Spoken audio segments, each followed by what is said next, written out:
В Хакасском техническом институте прошла встреча главного энергетика Красноярского края Максима Шитикова со студентами электротехнического факультета. Россети Сибирь заинтересована в грамотных специалистах, поэтому такие профориентационные мероприятия стали доброй традицией в компании.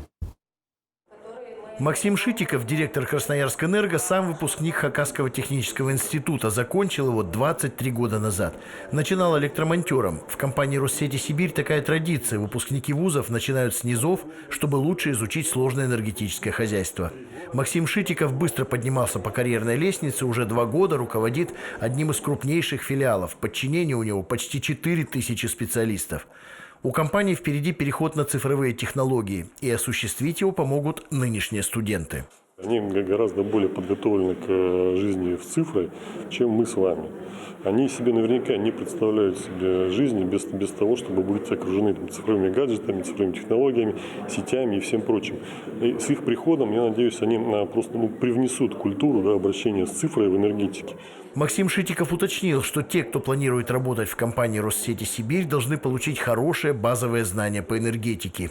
Эту базу хорошо дают на электротехническом факультете ХТИ. Студенты задавали много вопросов, в том числе и об условиях трудоустройства.